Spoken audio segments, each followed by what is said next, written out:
Bike Safety Podcast with Vance and Bart. It's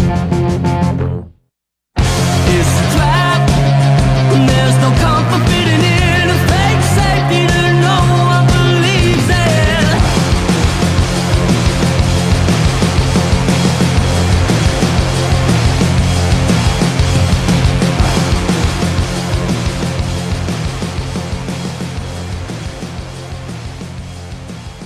I don't know if you saw this, but Francis Ngannou was stripped of his heavyweight title in the UFC.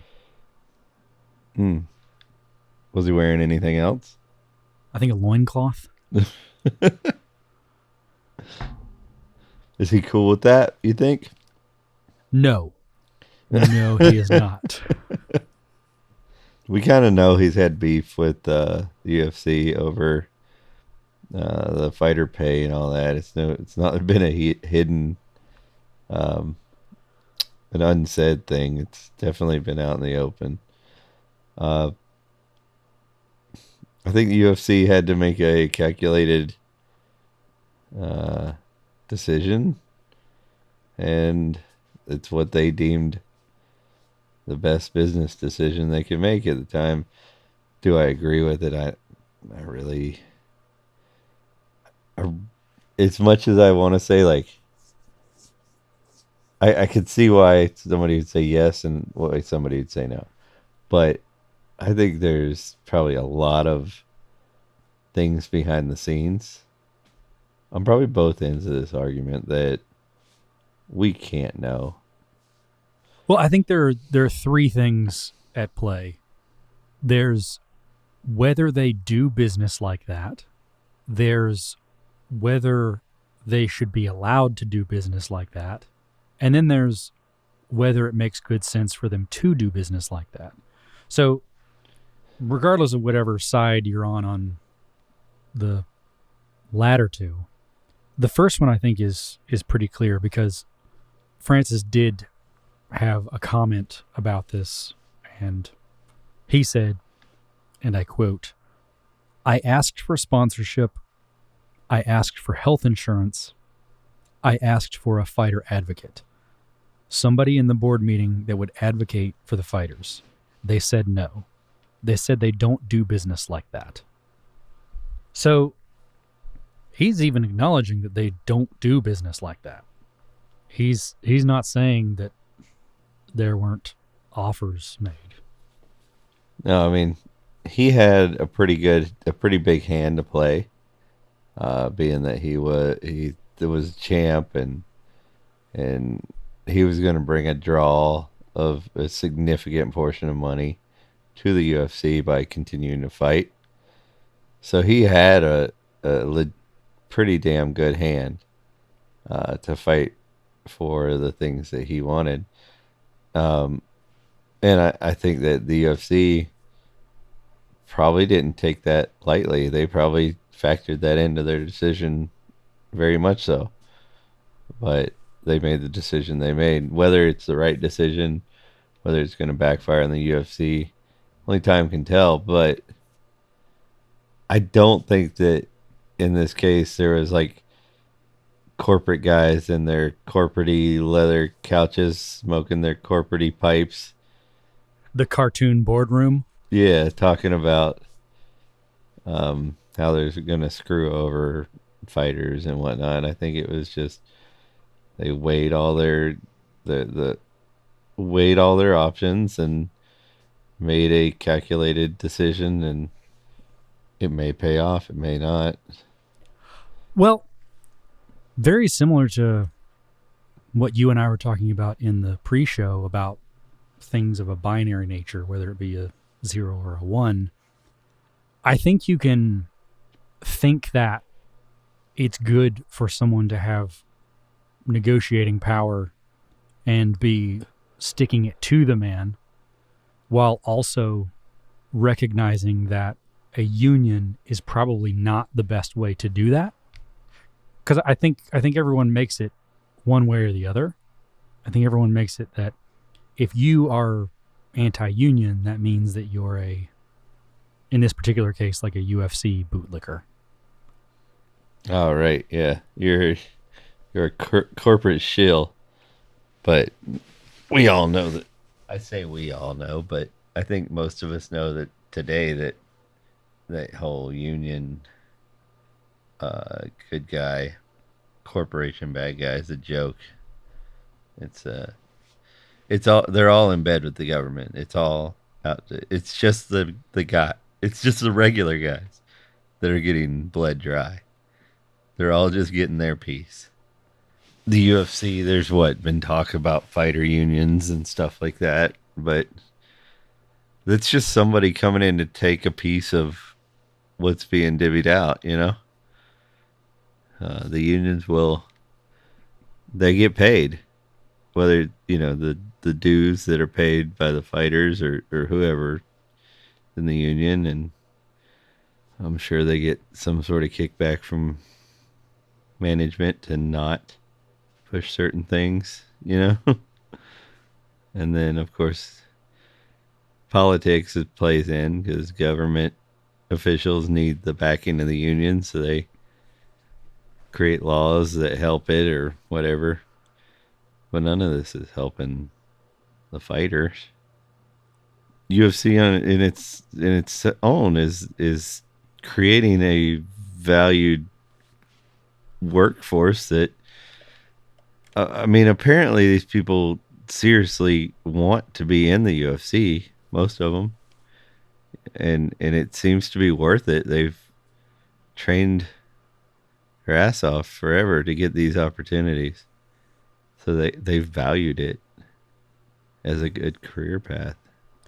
Well, it's not unlike the music world, where if a major label puts $1 million behind your first single, it is going to get you to a level of popularity where you could probably earn a living on your own and could probably make a lot more money doing things independently. But that's because you have the draw and have the fans that you likely wouldn't have if it weren't for them. And I think that's where the problem with that binary comes in, is that position sounds like you're sympathetic to like major labels. Things can be exploiting other people while still being something you can explain as the reason for someone else's position. Yeah, agreed. I mean, the only thing I see when I see one of these big corporations that's obviously, government has put regulations in to make it number one, the keep out competition, say like the auto manufacturers, and then you see the unions, and it's just unions are there too, and it's just too different. The corporation's bad. It's not operating on a free market, and the union's bad too. And the only people who are suffering are the people who buy the cars and who work there. There are people that are in the union that work there that love the union. My grandfather was one of those, talking about all the things he gets and this, that, and how much he doesn't work. But what he fails to see is like he gets all these things because he's been there longer. But there's somebody who works harder and better than him and more productive than him, bringing more value to the company than him, and they get paid less because they haven't been there as long. Because of what? A union with seniority based on time served. Well, there are a couple things there. Mm-hmm. One is that collective bargaining in and of itself isn't a bad thing. Like if multiple people who are providing a service decide that they want to corner the market temporarily until someone comes and pushes them out, then they have every right to do that. And that will help them in the short term to artificially increase prices. But collective bargaining works both ways. Let's look at how most unions, especially in the States, operate, in that they tend to actually bargain with the body that they're supposed to be protecting against. Quite often, the state, the corporation, or some combination of the two. And they bargain with them to say, I will make sure that we give these folks a token of a raise and ensure that they won't strike. And I will ensure that they all vote for this person or that person so we can make that money back here or there. I think people think that collective bargaining only works in one direction, but you can bargain collectively with your coworkers, but the unions will bargain collectively with your employer. It's kind of how it's not unlike the way that someone who's fairly immature in their career journey might look at HR. You start your career thinking that HR is who you go to with your problems. Like they're your advocate. They're your person to, maybe they're your therapist. Yeah. But then as you mature in either your career or in business and better understand their position, they are 100% there for the company. Compliance. Just make sure the company doesn't get in trouble. And I think as people progress in their journey, they see that. I just wonder how long it takes folks to see the same thing with unions. Because like I said before, collective bargaining is one thing, but it's a totally different thing to hand that power over to some centralized firm that does not contain any of your peers. I mean, you want to talk about collective bargaining in the good sense. We should go back to like before there was health insurance, right? And the doctors would, like a neighborhood, what we consider a neighborhood today, would find a doctor. Like everybody would just kind of on the block would get together and be like, hey, we need to get a doctor. If we get one together, we can get a deal because he'll be getting the whole block, you know? So they would have a doctor for the block that the doctors had bid on so the price would come down. And the neighborhood would get a doctor that would come by and actually see him and whatnot. Actually worked for them, and the doctor would get insured a bunch of business, you know, and all the people would be in one little area, so he didn't like have to drive all over the place. So it helped him too. That's collective bargaining without a union. Well, and forgive me for likening that to the very conservative traditional take of remember when, sort of the good old days, because it's a bit backward looking, and I could see the objections now. But I would say even looking forward, there are ways that we're naturally finding folks doing that now. If you think about like fractional ownership, think about crowdfunding, you think about all these people who are getting together to establish both the initial desire and likelihood of something coming to market, but also stabilizing on what the pricing of that should be and voting with your dollars really before something even exists. So I don't even think it's limited to the good old days. I think it can happen again. I think we can get to that state. I don't think it's something that we have to roll back. I think we can roll toward a state where that exists now, I think. So, yes, I agree. We don't have to roll back. But again, healthcare is going to move back in that direction because the healthcare system we have today is not sustainable. So the future is what I was just lovingly calling the past. So suck that, progressives. I'm futurative. You're so Sorry. conservative that you're progressive. Yeah. I've gone full loop. Point being, the point that we're trying to get to is what the unions are are okay in the sense of collective bargaining, the theory of them. Is that what we're getting at?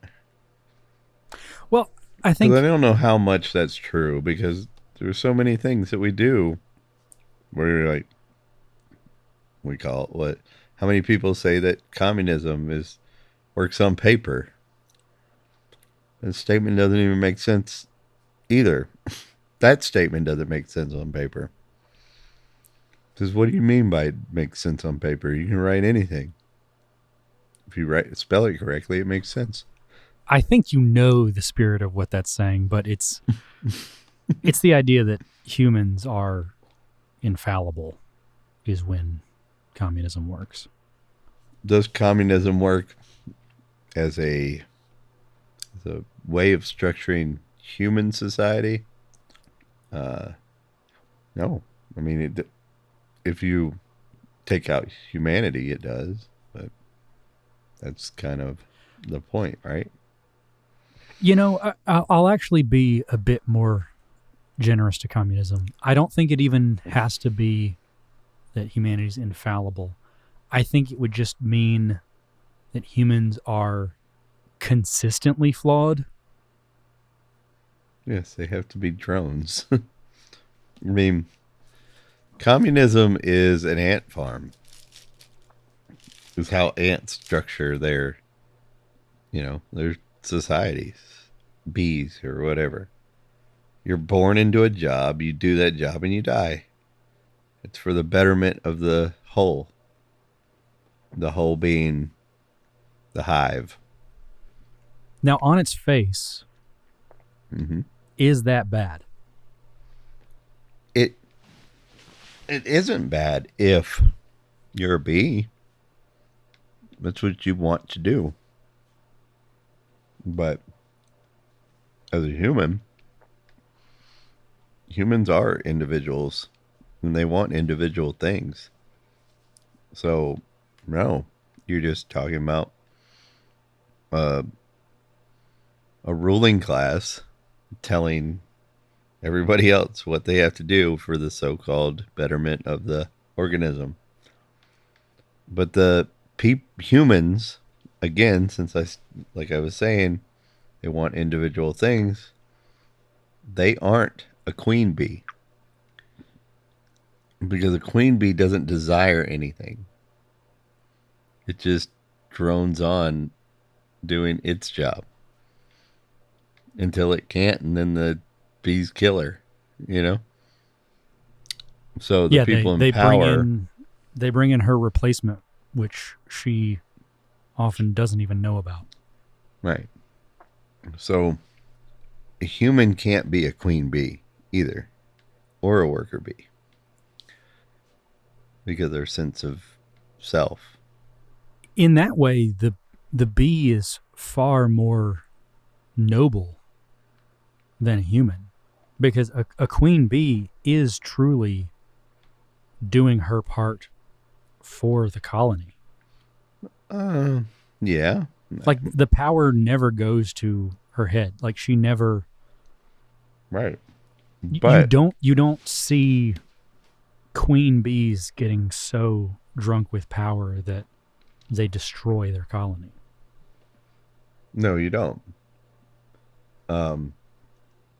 I mean, is it better or are they more noble? I mean, if you were to subjugate uh, a group of humans to like a worker bee type lifestyle, and you had the best intentions, I would still say, even if it was working and the colony was, not dying, those people who were forced to live the bee worker bee lifestyle would be miserable. So while the colony was still thriving, they would.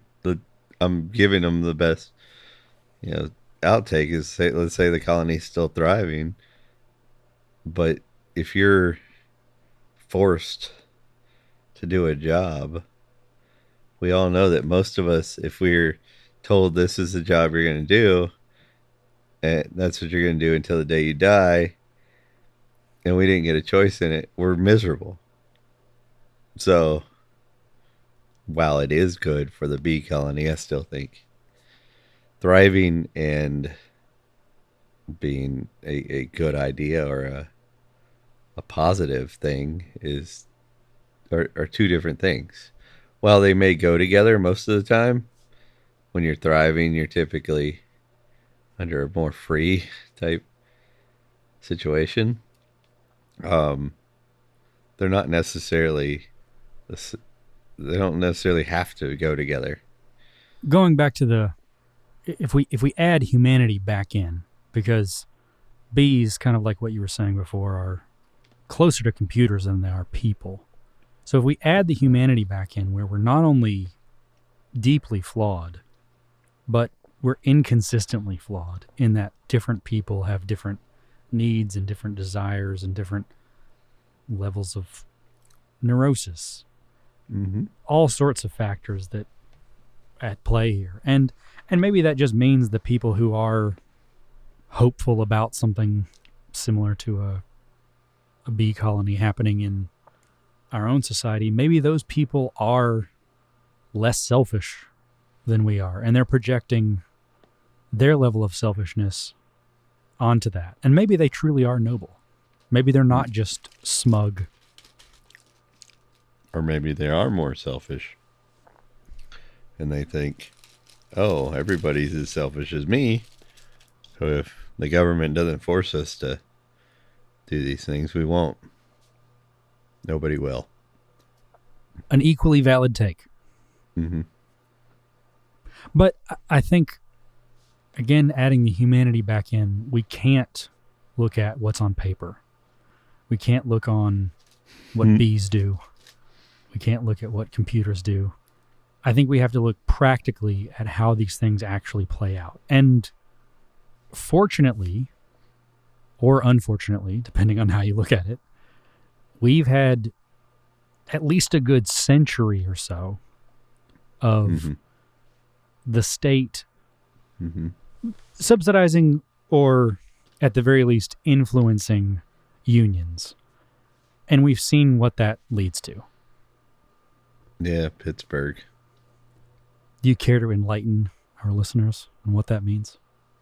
Oh, for those of you who haven't been to Pittsburgh or don't know it, it was like the home of steel, U.S. Steel, and the city grew, and it was huge. It was like basically like Detroit. If any of y'all been to Detroit, it's kind of the same deal. Pittsburgh was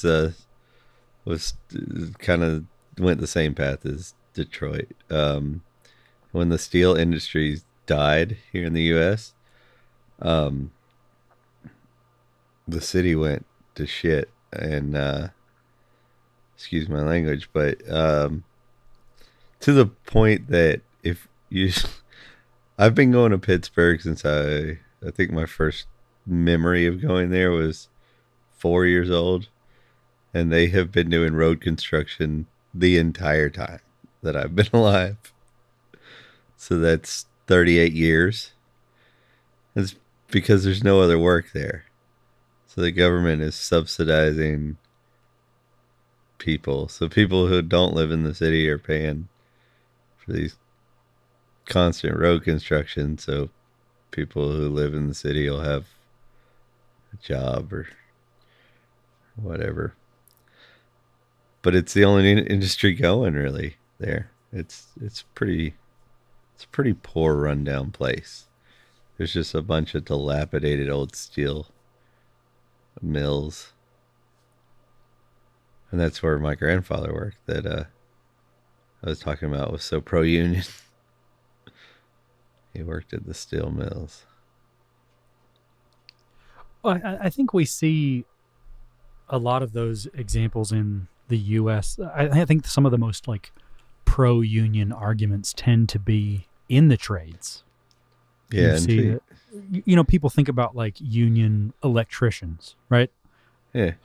You and I have a friend who's an electrician in California who's just making insane wages. Sounded like you said sandwiches.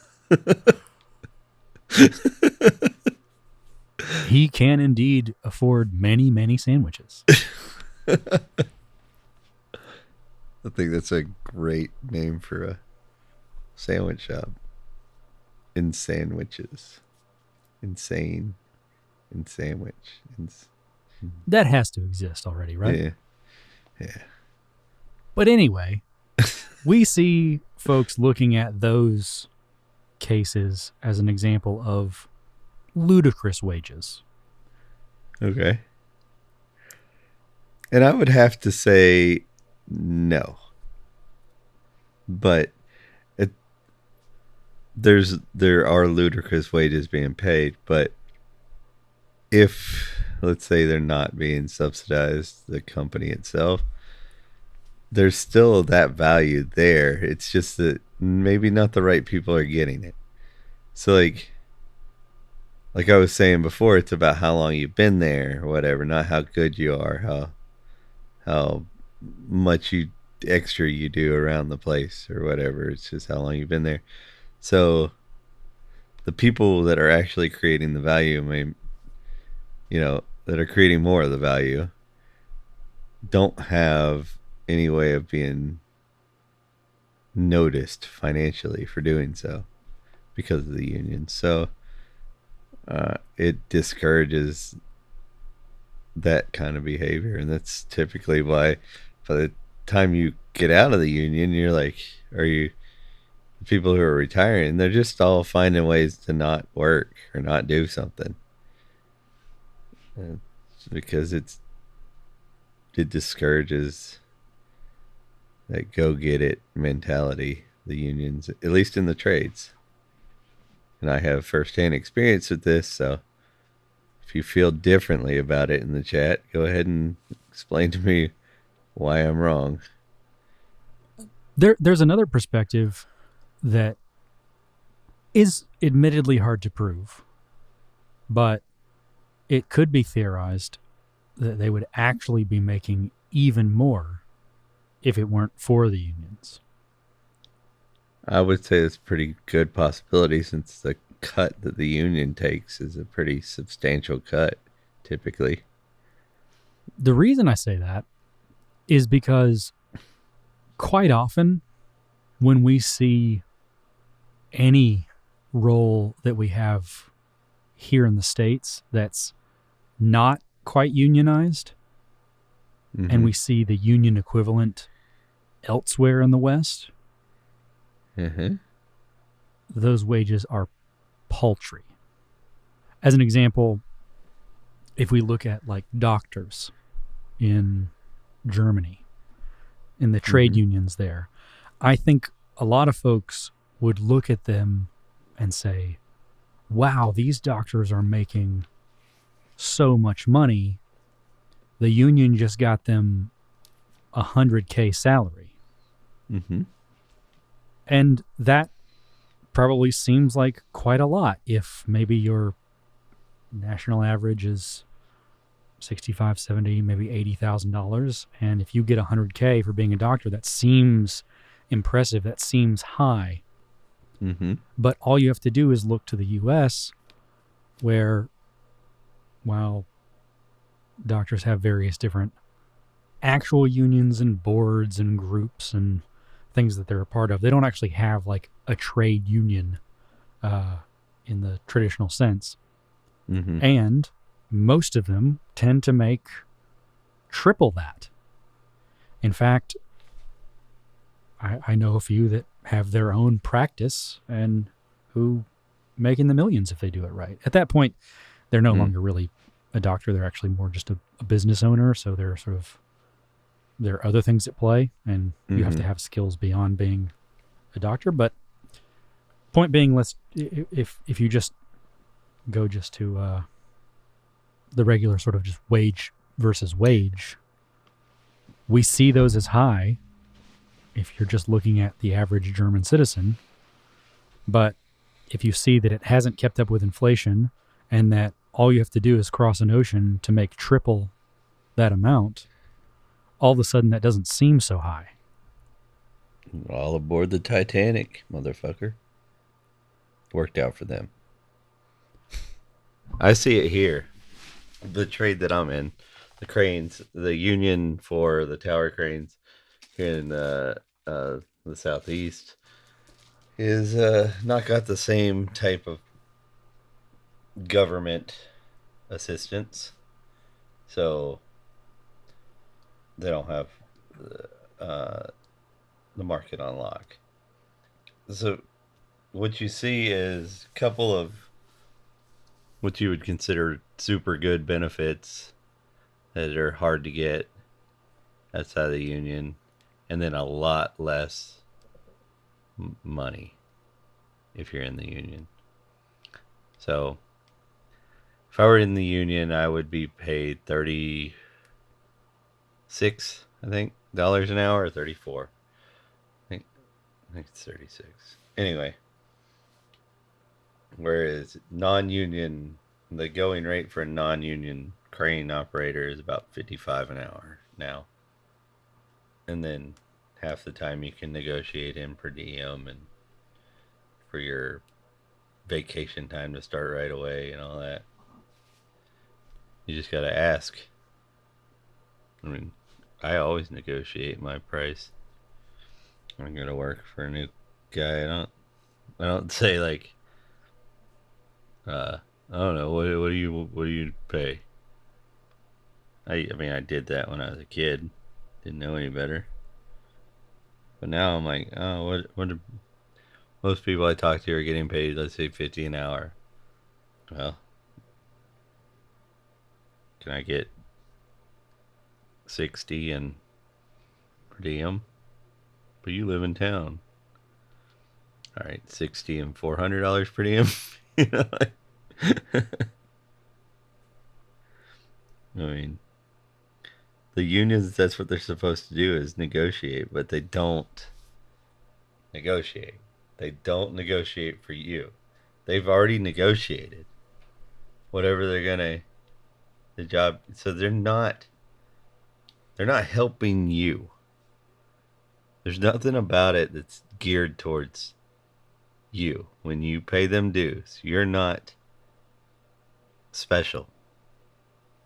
You're part of the collective. You're part of the Borg. The Borg that some reason they get to steer until, where its power goes. Star Trek reference. You don't get those every day. So I think in this particular instance, that's a totally valid existence for them to have, because I think some people have stress and anxiety about having that conversation and will gladly take the low ball number. No, they're just taking the all-inclusive resort. Because kind of the point you make is that because the state hasn't come in to subsidize it, the union may not actually be the best fiscal choice, but it's one that's valid to exist. It's one that might actually be a good option for someone if that's what they want, because they don't want to have all this negotiation. They don't want to have to choose anything. They don't want to have to figure out health care. They just want everything sorted out for them. And maybe that's worth that cost for them. So it seems like kind of where we're landing, which by no surprise is that the idea of collective bargaining or packages or the all-inclusive resort is not bad on its own. Yeah, it's just gotta have the caveat, the voluntary. Just all has to be voluntary. But that's kind of the point of unions, at least from the people who are gung ho union that I've talked to, is that we use tactics to force people to bend our will, right? Whether it be violence, harassment, just flat out scaring the shit out of people. You know what I mean? Sicking traffic cops on them, or meter maids to give them a ticket every day where they park. These are all things that the unions do to people. Also, funny side note, it seems the more and more I watch that behind Scientology or whatever, they seems to be the same tactics they use. They use a lot of the same harassment techniques as unions. I wonder if any connection there. Are they just a union for heaven? I honestly don't know if they're a heaven type thing. Aren't they just going out on a cruise boat with the guy Orwell or whatever? I can't. There's some weird, some belief, something about a boat. I just don't pay attention to people when they talk about stuff like that enough. I'm more interested in the psychology that they use to like trap people, as opposed to like the myth or the spiritual side of Scientology. I do like the fact that they use like the the game that from the arcade where you hold it and then like Fez's, he'll have the light bulb, it'll light up and it's supposed to be electrocuting you, but it's vibrating really hard. See how long you can hold it. They use that to think, to tell if people are telling the truth or not. They have some stupid thing, just dumb electronic vibrating device or something. It's called auditing. And there's like a meter that the person has to be able to read or whatever, but it's very arbitrary. It's just even imagine more them- arbitrary than a lie detector test. I feel like it should be one of those machines for real because they want the money. Like you got to pay all this money for the books and whatnot.